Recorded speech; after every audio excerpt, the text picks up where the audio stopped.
videos. My name is Jane Osoro, and it's so good to be back. It's been a while. We're here. How are you, Cecilia? I'm well. I'm glad to be back. We have amazing content planned that I can't wait to talk about. Tell us about it. Quick housekeeping. We have our 8th issue, Culture, coming out soon in print. Yes. So now you'll be able to purchase your magazine in hard copy. We also have blogs coming up on our WordPress. We have our WordPress linked in the description below. And we have different social media posts where you could read and be encouraged about all the work we do at Ruby. So those are what we have coming up. So follow us here and like this video. Yes. Follow us on Instagram and on Facebook. And like she said, we're on WordPress as well, Ruby's Magazine. And there are already a whole host of blog posts there. So they are timeless. So you can go there and read and catch up and be encouraged. Yes. Yes. And then on to today's video. So this topic is quite hot at the moment in Kenya. Very sensitive.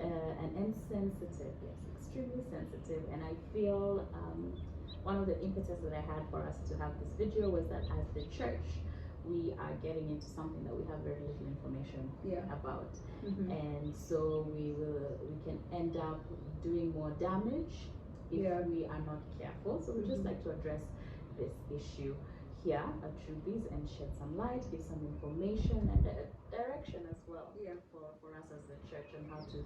It's important to get involved, but how to get involved. So we're going to be talking about LGBTQ.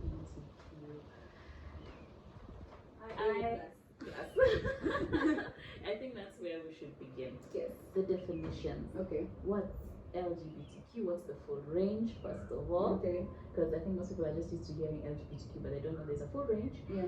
And there is a definition and a description for each letter, the person represented by each letter. Yeah. Well, the range is quite wide. The categories are currently termed as endless because gender fluidity is supposed to be something that people discover as they go every single day. So other things could come up. So they have not closed up fully what LGBTQIA plus encompasses. You just mentioned something that someone there will be like, gender what? Oh, gender so, gender fluidity. Let's take us slowly. Okay. Layman's language. Yes. Gender fluidity is exactly what LGBTQ encompasses. That the people in this community are beyond the stereotypes of what male and female have always been known to be. So now the gender is fluid like water. Like water. You so can now, morph into any shape. So when you're in a cup, you take the shape of a cup. When you're not in a cup, in a bowl, you take the shape of a bowl. It's fluid. Yeah. So my gender is not something set at different times, at different situations. It's up to how I'm feeling, what I decide. I can morph into anything. So and then also what category I've chosen. Yes. If I choose a particular category, then now that's the shape I'm taking. Okay. So LGBTQIA is a category that we know. They have the most numbers, and they're the ones who we know well. So those are the ones we could try and define in this video. Of course, more will come up when we talk about them in consequent videos. But those are the ones we know as of now. So what do they mean? So we know L stands for lesbian, and these are women who are solely attracted to women only. They don't trade for anyone and anything else. They're lesbians, right? G stands for gay, which are men who are attracted to men only. They don't nothing else. Nothing no else. Experimenting. B stands for bisexual. Bisexual is somebody who, in different times of their life, they could be attracted to both men and women, depending on their connection with the person. Yes, so that now, for example, me as Cecilia, say if I say I'm bisexual, now I could be in a relationship with a man, and I'm completely happy and content with that relationship. If the relationship ends, there's a potential that I also might. When I open up the relationship, so koni ikikuja, nitachukua vitunguu ama nyanya. So it's very possible in the next relationship you can be with a woman and you are committed to that woman and happy. Yes. Okay. So transgender is the next one, which is T. Transgender is somebody who does not feel that the gender that they are assigned biologically or at birth is the one that they identify with. So now, if I'm born a biological female, to be transgender means I do not feel like I'm female, or there's something in my mind that does not. I don't feel at home in my body. Yes, that's a statement they use a lot. They use a lot. They're trapped. They're trapped. So now, to change from that, to transition from that, takes different forms. Of course, sex reassignment being the extreme, but they have different ways. Someone could socially transition, just in public, in outside spaces, like I can just change how I dress only, and that could help me feel better about who I am. Or I could go a step further and take hormones to make me look more like the person I want, the gender I want to be. Or now, the final step is to do a complete surgery to change my external to fit even my genitalia. To fit what I want, the gender I want. So that's transgender. That's the most popular one right now. Everyone is hearing about transgender.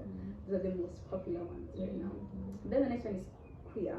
So queer is also known as questioning. Yes. So they're the ones who they don't fit in any of these categories, right? But they know they don't fall into the stereotypic binary, male or female. So that now they're questioning their gender altogether. So that now they keep experimenting on who they are. So that's the category called queer.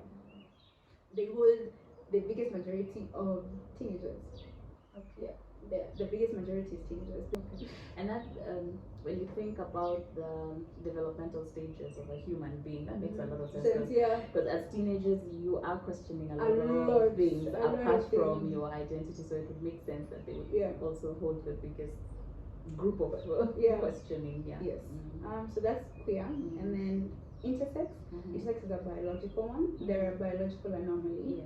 They are born with genitalia that isn't either male or female. So now it's hard for the doctors to differentiate. That now they have to be given a particular hormone to be able to grow whatever reproductive organs that the doctor wants or like the parents have chosen.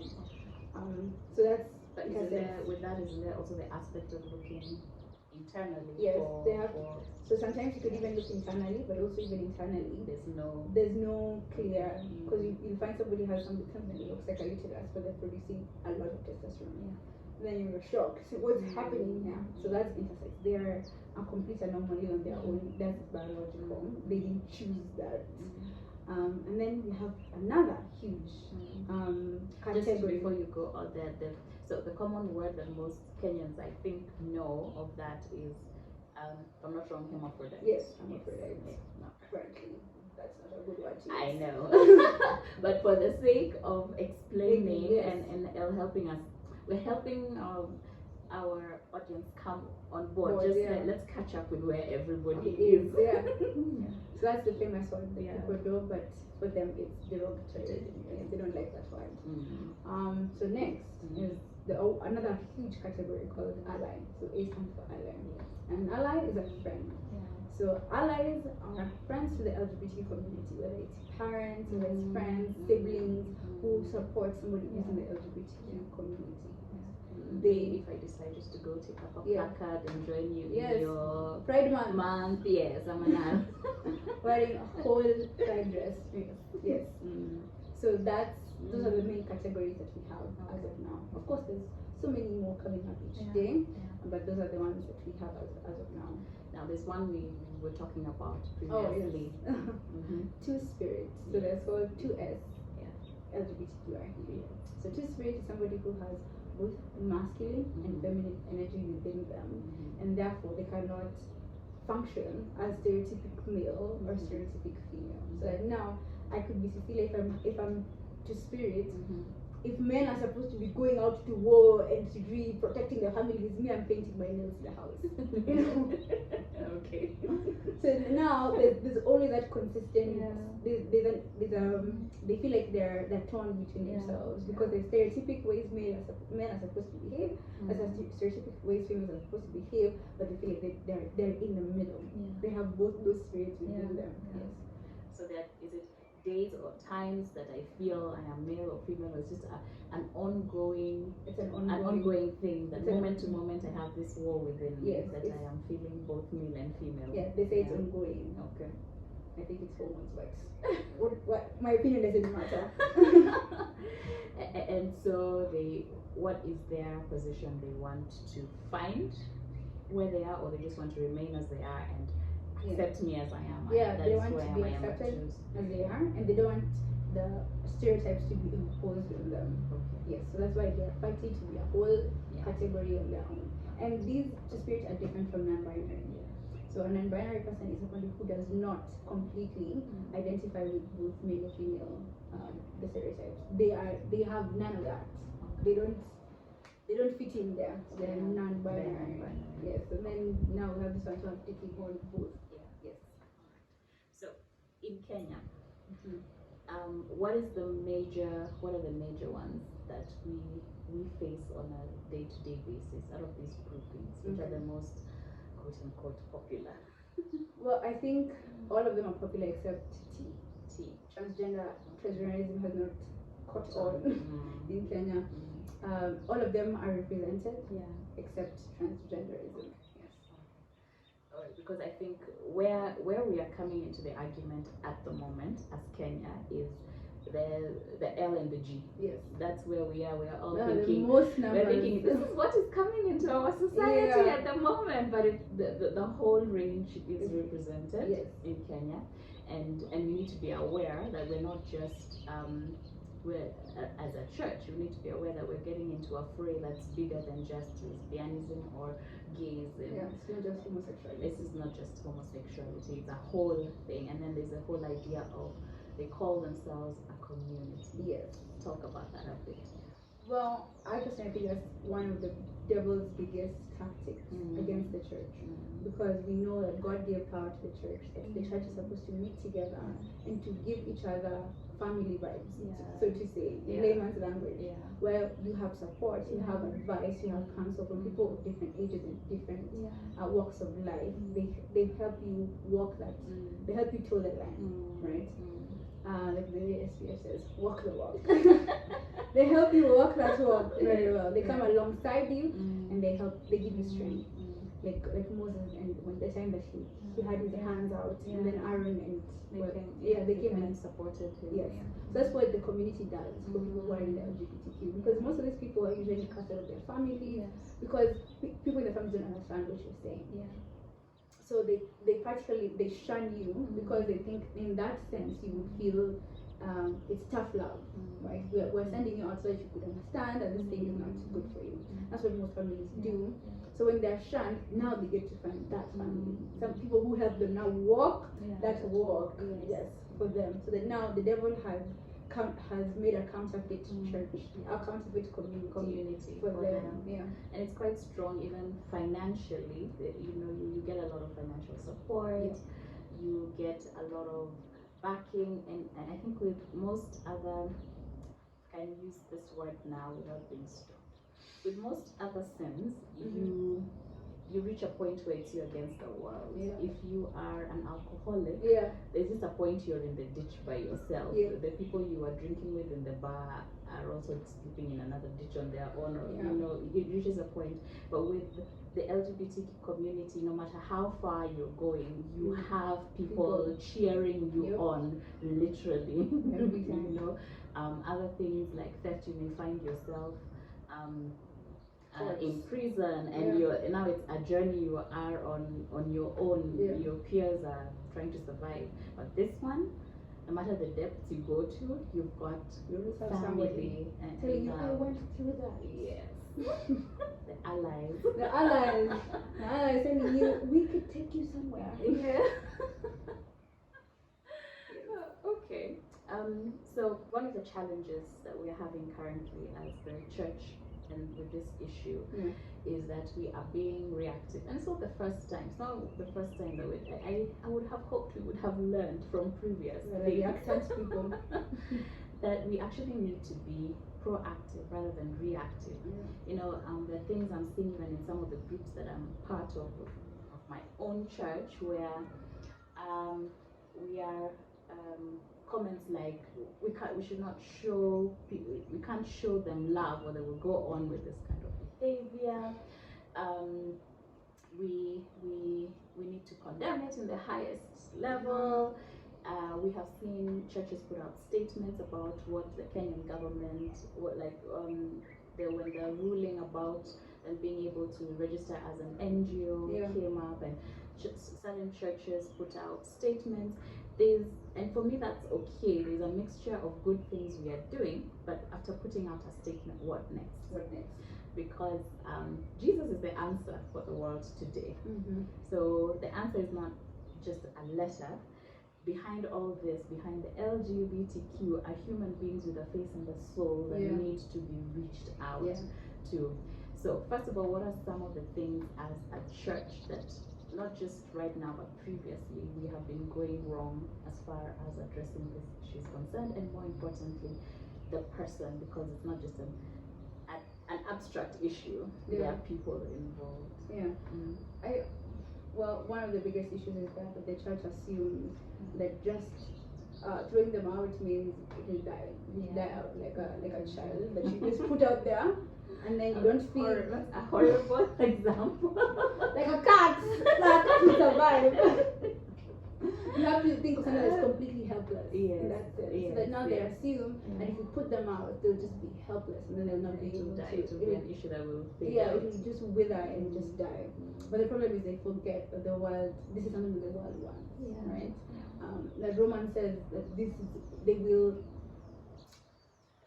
how would I say it? That this is something that they desire as well. They will champion it like it's something of their own. So it's not like stealing, where when you put them out, it will, because again, in the world it's not welcome. So that's one of the biggest problems, that we assume just saying we don't support that here is going to end it, right? So that now it keeps growing and growing and growing, and then now it comes into our homes, and now we don't know how to react, because now we'll put ourselves in a cocoon and think we're safe because we're in this cocoon. That's one of the biggest problems. And just dwelling on that a little bit, some of these statements, my thought is like, when you live in a house with glass, please do not throw stones. Do not. Because You will suffer. Again, a lot of the comments coming from our mothers and fathers, and we love you. But the thing is, this is not going to affect your generation. You guys are solid and good in church, and even outside church. This is not an issue that affects you, but your children and your grandchildren, this is something they're facing every day. So like Cecilia said, your daughter, your granddaughter is going to come in and say, Mom, I feel I'm two-spirit. Now your stand has been, no, cast it out in the name of Jesus, but then it's now something close. You're like, this is the issue of your love for this person and what your ideology will suddenly clash if you do not. So anyway, but go on. So that's one of the biggest issues, I would say. And to that issue, I would say that the church needs not to kick them out, but actually to pull them closer. Because it is them. Oh, Cecilia, what are you saying? I know. Because what I'm rattling the feathers. Because if you're talking about this practically, okay. So I'm trying to think as someone is thinking, like Cecilia is saying, pull these people close. Yes. She's saying we have these people in our pews. Is she serious? Of course, I don't mean you put them in authority. I don't mean you make them your spiritual leaders. I mean they have to see. Christ said, this is how they will know that you're my disciples. If you love one another, and also if you love them.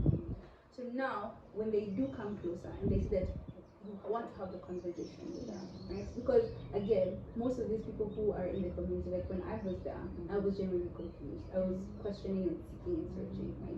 So now if you kick them out, they will go question and seek with people who will actually be the wrong advice. So you have to bring them close and you have to ask them, okay, so have those conversations, have those difficult conversations. Even if you feel like they're talking nonsense and telling you I have 3 spirits, you listen. Listen, because that's what they want. And that's what they will find in these other communities, somebody who will listen to them. So listen to them. And I'm also sure, dearest saints, let us not lie to ourselves that amongst you all, none of you has ever questioned their gender identity. That's a lie, and we need to rebuke that lie. We need from the highest order. We need to rebuke that. So that now, those people who have also gone through these struggles, those people who have gone through that need to come forth and be the ones to comfort others with the comfort they have been given, right? You're the ones who are supposed to lead others, because them they haven't gone through this, to say, I also went through this, and this is what worked for me, and this is how, you know, the Lord delivered me from this. That now, so now it doesn't seem like the church is too holy. This is beyond them. Nobody in the church has ever had a homosexual thought in their life, right? And that's lying to ourselves. Like, we need to be able to come forth and say, you're a lesbian, so was I. Come, let's talk about it. Been there, done that. Because they'll find people in that community who are also there. So those are two practical ways we go about it, right? Outreaching. So basically, this is basically now starting to think of practical ways to have outreach to these communities. Just the same way we have developed, because I don't see what is the like you have, you know, that example that you said of leaving a baby outside. It's sad that I actually saw one of those comments in one of the groups, like, no, these are people that we need to leave out so that they suffer. Sort of come to the realization of what they are doing. But there's a verse in the Bible that talks about that, but that is about a believer who, as a believer, this is not a non-believer. So the same way we come up with outreach strategies for people in unreached areas like West Pokot, and those are areas that are reached now, but the way we would come up with those same strategies, we need now, what we ought to be doing is not sitting back and saying, we've written our letter, we are doing the spiritual warfare, which is important, but now what else are we doing? Because these are people we can't, there's nobody on this planet that we can say we have assigned to hell. That's not our job. Our job is to be reaching out to people. So how can we be proactively reaching out to these people? How can we set up outreach programs for these people to reach out to them, bring them into the church, and then disciple them? And you brought this up already, that it was your experience, but let me bring it here now. So what makes Cecilia uniquely positioned to talk about this thing? Okay. Yes. When I was 3. Really? 3? Okay. So, as I have shared in many platforms before, also in our magazine, in our 6th issue, feel free to purchase it for the full story. On Hustle Sasa, if you go to Hustle Sasa, link in the description, you can buy our several previous issues that you can buy of our magazine, and in the 6th issue, you can get Cecilia's story in print. So, I was also in the LGBT community when I was in high school. I started before that, you know. The question starts the question starts earlier, and then now this thing starts being planted in your head. Yeah, these big words. You're like, okay, I'm interested, and then the world makes it look very cool. It's like you're accepting yourself. You're doing the best service to yourself that you will ever be. And so I also fell for the lies that the world taught me. And I was in the LGBT community for a couple of years, and I was convinced 100% that I was bisexual. That there was no way in this world, me, at generally guilty, and even it went down an even longer path of being polyamorous. The whole thought of polyamory. Okay. Polyamory is having more than one intimate relationship with one person, so that we can be a group at the same time. We can be a group. We are 8 for married. Okay. We're 8 of us who are in an intimate relationship together, and everybody is aware, and we are good. Yes. Okay. So and that polyamorous, for you, that polyamorous was bisexual, so that it could be a group of 8, both male and female. Yes. Now I'm getting this general energy that God detests even the sight of you, right? And then my question was always, you created me like this. You made me with this. The same way you make somebody who's heterosexual to desire somebody who's of the opposite sex, you made me like this, and then only to condemn me. That was my thinking at the time. And then of course I was wrong. I was wrong, and it became a journey to be able to undo a lot of the lies that I told myself over the years. And God has given me so much victory with that. Nowadays, this is my work, going around schools, Bosire, putting me in situations where I have to speak. Bosire is sitting watching this wondering, how did my name come into I have trauma with you, Bosire. I receive random phone calls on a Tuesday afternoon. Hello, this is Cecilia. So this is so-and-so university. We have been told by Bosire that you were excellent at this particular topic. Would you come and speak to us? Okay, Yeah. sure. Excellent. Okay. Yeah. So there are two things that you talked about that I want to pick out and explore a little bit more. One, the reaction that we had, and then there's the reaction that the church had, and the idea of God made me this way. Yeah. But let me start with this one of how the church reacts, because that was a representation of basically how we react. And I think the anger and consternation that we feel is right, because it is something that shapes God as well. But also that the aspect of because it is a sinful thing that is happening, so that we need to move away from I am angry at Cecilia to realizing this is the work of the enemy over this person, and that consternation should move to I am so angry at what the enemy is doing, and be moved with compassion for the person. You know, feel like, oh my goodness, what is the enemy doing in the life of this person? And so what I feel is we need to channel those emotions that we are having in the right way. And then it comes back to what I was talking about, that we need to have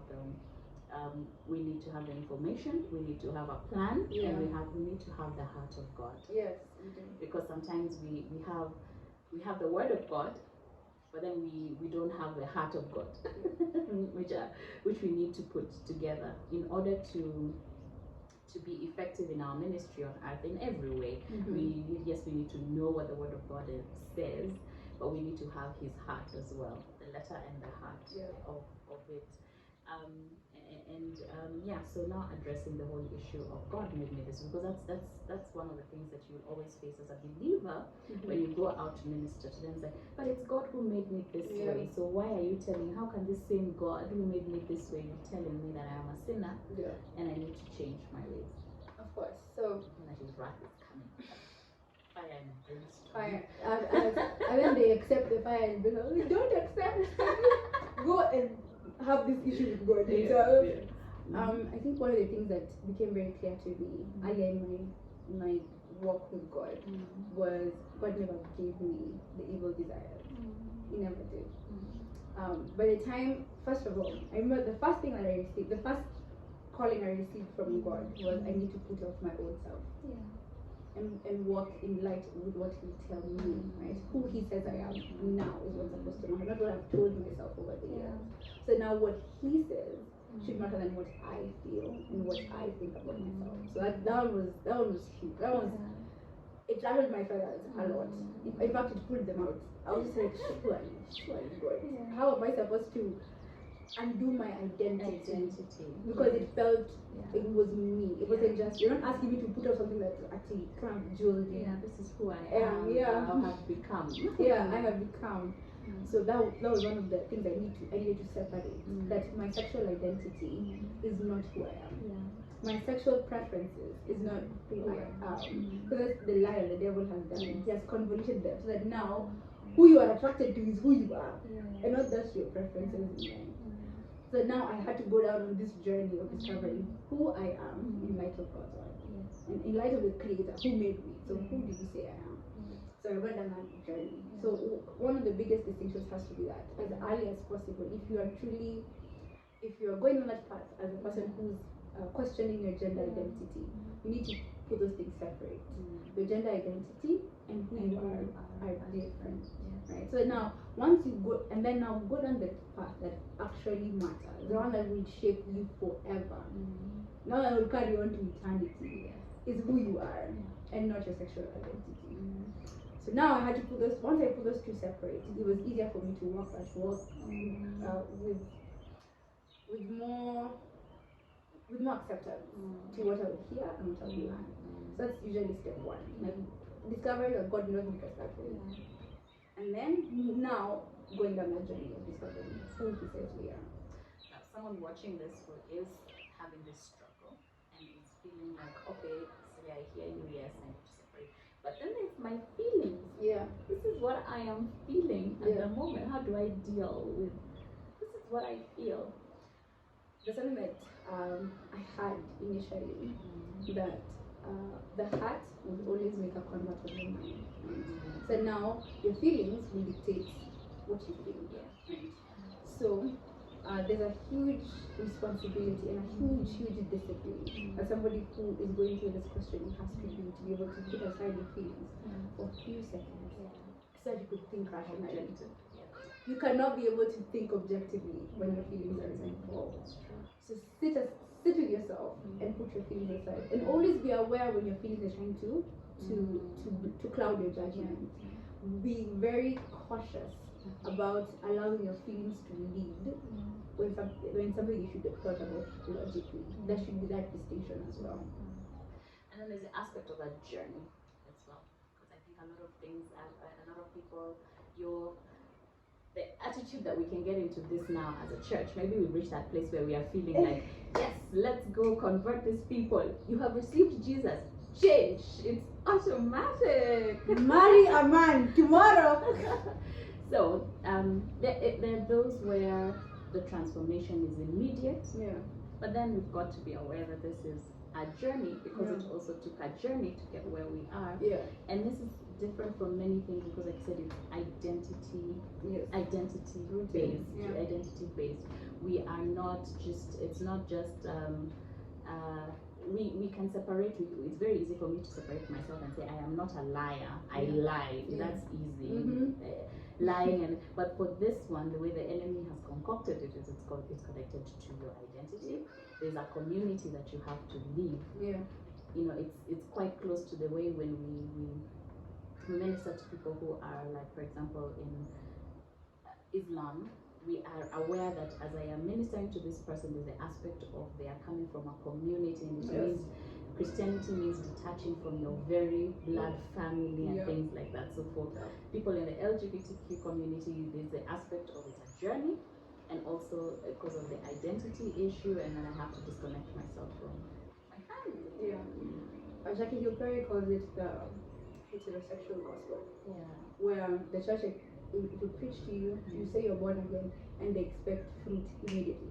But they plant, and then they cover, and then they wait for the fruit now. So now it doesn't come up now. We always knew. We always knew how to always decide. We always knew. So now that they expect that the minute you get born again, and they start telling you, have you seen so and so? They're supposed to be, by the way, so and so. Or even the idea that marrying a man will cure. The whole, they expect that when you see so and so, you get a lot of parents will. That's what they will. A lot of parents will watch this video and will not believe it, but your daughter will come and tell you, "I am lesbian," and it will end out after mwanaume sahi marriage will finish that thing. Just get married to a man and it will finish. Lies of the devil, he has told us. It doesn't work like that. It's not marriage that's a cure. Like the same way married people say marriage doesn't cure your lust. The same way marriage doesn't cure homosexuality. It's not marriage that's a cure. It's Christ that is doing a work in our hearts. So that now, if I've not accepted Christ and we get me married, there's nothing that will change. Right? And then now it's worse when you're homosexual because your husband not see it coming or your wife not see it coming because and I assume you can voice and I assume you can your girlfriends kumbe other things are going on. So and I've heard from many women that it's one of the infidelities that leaves you flabbergasted. You know, it's like if it was another woman, I can say. I can point it. I can say maybe she's prettier than me, but this one is like, where is this? I can't compare. It leaves you shook in a different way. But anyway, that's a video for another day. We are not also overlooking the very fact, as we're doing this video, we're not overlooking the fact that this is also a spiritual war. So what is the spiritual war and how to go about this? You know, should I come and say we're going to have a casting out demon session? No, it's not a demon. Really? It's not a demon. Unlike popular opinion, it's not a demon. Okay, there is demonic influence, of course, but it's not that every I'm not single person possessed. is possessed with a demon. Yeah. Mm-hmm. The spiritual part of it is the way I think it's Matthew that says the devil comes to kill, steal, and destroy. Yeah. So now a huge part of destroying what the beauty of God's work is that taking us completely far from what God initially made us to be. Yeah. So now what we are functioning on is lesser and even worse than what God made us to be. So now we become our own gods. We become so now the war is just bigger than just pride. Because people always just, what are you down to pride? It's more than just pride. It's pride. It's idolatry. It's sexual sin. So now when we think about those things all coming together in one person's body, the rational thing to do would be to pray for that person instead of casting them out. You also take up arms in the spiritual realm as well for them, to pray for them so that God will intervene in their lives. And I'm speaking a lot of the truth. Yep. I think that's finding the wholesome truth, not just the verses that talk about homosexuality. That thing kills me. Those ones, plus just speaking the wholesome truth about, because you've mentioned that you've talked a lot about that this is the lie the enemy has propagated. So identifying all the lies wholesomely around the issue, and then speaking a lot of the truth wholesomely, because also where we are as a generation, we're being bombarded with these ideas all the time, and subliminally in the movies we watch, in the series we watch, in everything, in the whole rhetoric that is there. Even in the political world, NGOs, all that. So we need to be consistently speaking the truth wholesomely. Initially, when I first went to church, not the first time, but the first time I went and I actually listened, and I was open to hearing from the Word of God. It wasn't a homosexual teaching that really picked me. It was actually 1 Corinthians 13, chapter of love. Because again, we are told that this is how you are going to love, and this is how you receive love. And then when you look in light of what love is, you realize this is not love, right? And then you realize that you're actually looking for a deeper form of love that you are not finding what you search for. So that now it is that made me actually want to pursue righteousness and holiness, other than you telling me about Sodom and Gomorrah. And then at the same time, although also at the same time, we have very few sermons on this issue as well. I mean, if we, all of us, everyone watching this video, when was the last time you had a whole topic in church where we're talking about homosexuality from the pulpit? Even if it's the bad kind where we're just saying doom, deafness, and it's very rare, you know. It's maybe it's that we read through that verse as part of a passage of another sermon, but it's not something that is addressed, and it's not the only issue. Personally, I'm a champion for the odd things that are never talked about in church. So it comes in the same category as we rarely talk about issues to do with fornication, apart from do not fornicate. We don't go and talk about sexual sin in light of then now what do I do? It's just don't do it, it's bad. You know, we don't talk about one thing. This one I am sure you've not had a sermon about rape, sexual abuse, and how Christ's heart is there for healing and also addressing the abuser and the rapist within the congregation. So this just falls into that category of things as a church we fail to. So, and for me, why I think it's important that we do this, because we are the salt and the light. And when we just put a wall and say we have told the government what we want and we leave it at that, it's not going to work. We are the salt and the light. If we're not lighting, the world is dark. If we're not salting, the world is lacking flavor. It's just bland. And we need to stop. We need to, someone says, as Christians, we're like manure. No. Yes. Listen to the full description. We're like manure. When we are in a heap, we're just stinky and not doing anything. But when we spread out in the world, then we are profitable. We help the world to grow. And yes, so we need to stop haggling. We need to stop saying, I am the light. Where is another light? Let's look for another light. I am the salt. Let us sit together as salt. No, we were made to salt the earth and to light the earth, even on this issue. Yeah. So as we try to wind up this very huge topic, this is like video number 1 of 2 million. Anything that you would want to say to somebody who is in the community currently, who's going through these issues? Is there anything that you would like to say? I'm sure right now, as you listen to this video, it seems completely hard to be able to, like the way I'm just saying, you put aside your sexual identity. It almost feels as if it's impossible, but it isn't. We have multiple people who have gone through it. And I want you to take comfort in the fact that you are not alone. And the fact that you are even listening, you're even tuned in, means that there's a work already at play for you.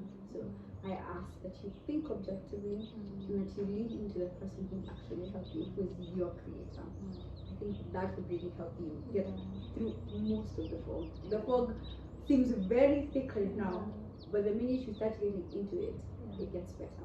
It really does. And to anyone watching this, please don't feel like, okay, another video from Christians who hate us. No, actually, my heart and my desire, I keep telling Cecilia, I'm on a very steep learning curve because I realize there's a lot I do not know about the community, and yet I want to love them and draw them back. But even in my love, sometimes I mess up personally in the things I say and how to do this. So we're learning in order to draw you back to who the Lord created you to be, and to do it in a manner that you feel I am actually valued as a human being and loved by the Lord who created you. And and like I said, this was actually a video like LGBTQIA 101 for the church.